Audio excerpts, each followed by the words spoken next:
ইনশাআল্লাহ হাতীবান্ধা পাটগ্রাম উপজেলার টোটালি 3000 মসজিদ মাদ্রাসা এতিমখানা আছে। এটার জন্য যে বাজেটটা আসে, এখানে কিন্তু অনেকগুলো বাজেট আসে, আমরা অনেকে জানি না। একটা মসজিদের জন্য 3 লক্ষ টাকা বাজেট আসে। সেই বাজেটগুলো অনেক সময় দেখা যায় যে সব নেতারা খাওয়ার পরে কিন্তু বাজেট থাকে হয়তো 1 লাখ টাকা 1.5 লাখ টাকা।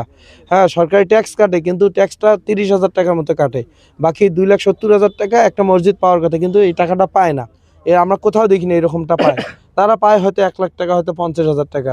তো ইনশাল্লাহ আমি আপনাদেরকে প্রতিশ্রুতি দিয়ে যাচ্ছি, যদি আল্লাহ আমাকে সংসদে নেয়, আপনাদের মসজিদের যে হক, এই হক আমি আদায় করবো। আমি 1 টাকা এমপি হয়ে চুরি করে খাবো না ইনশাআল্লাহ। হাতীবান্ধা পাটগ্রামের কাউকে 1 টাকা আমি খাইতেও দিব না। এবং আমি প্রতিশ্রুতি দিয়েছি, জনগণ যদি আমাকে স্বতন্ত্রভাবে সংসদে পাঠায়, আমি প্রতিটা টাকার হিসাব, প্রতিটা ইউনিয়নের সব থেকে যে বড় বাজার, এই বাজারে ডিজিটাল 55 ইঞ্চির একটা করে স্মার্ট টিভি লাগাবো।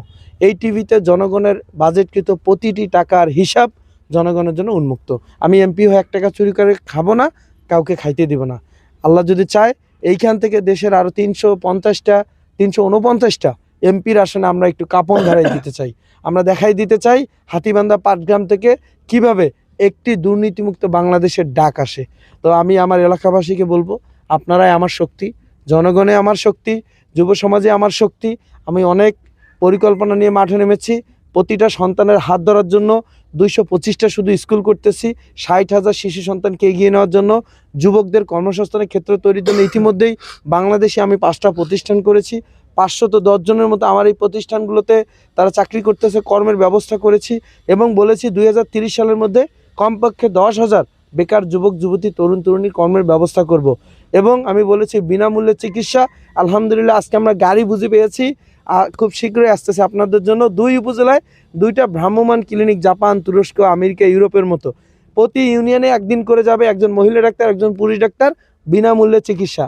আমি যেই প্রতিশ্রুতিগুলো দিয়েছি নির্বাচনের আগেই বাস্তবায়ন করে দেখাচ্ছি। টেকনিক্যাল ইনস্টিটিউট যেটা 2টা করেছি, এই মাসে পাটগ্রামে আরেকটা আসতেছে। এইখানে 2,10,000 যুবক যুবতী, তরুণ তরুণী বিনামূল্যে প্রশিক্ষণ নেবে। এবং ইউরোপ, আমেরিকা, কানাডা, অস্ট্রেলিয়া বিভিন্ন দেশ থেকে তারা ফ্রিল্যান্সিংয়ের মাধ্যমে আয় করবে। ইনশাআল্লাহ আমার প্রতিশ্রুতিগুলো আমি নির্বাচনের আগে প্রতিটা প্রতিশ্রুতি বাস্তবায়ন করে দেখাচ্ছি। মানুষ, বিভিন্ন নেতারা আপনারা দেখেন দেশে আছেন, তারা প্রতিশ্রুতি দিয়ে যাচ্ছে। প্রতিশ্রুতি পড়তে পড়তে জনগণের দাঁত ভেঙে যাচ্ছে, কিন্তু বাস্তবায়ন নির্বাচনের আগে কিছু না। মানে নির্বাচিত হলে করবে, কিন্তু শিহাব আহমেদের কথা, কাজ হবে প্রতিটা নির্বাচনের আগে। যেটা বলতেছি নির্বাচনের আগে করে করে দেখাবো। তাহলে বুঝে না নির্বাচনের পরে আল্লাহ যদি চায় আমি কি করব। আমি দেওয়ার জন্য আসছি, নেওয়ার জন্য না। এই দেশকে নিঃস্বার্থভাবে কিছু দিতে এসেছি, নিতে নয়। শিহাব আহমেদ, লালমনি।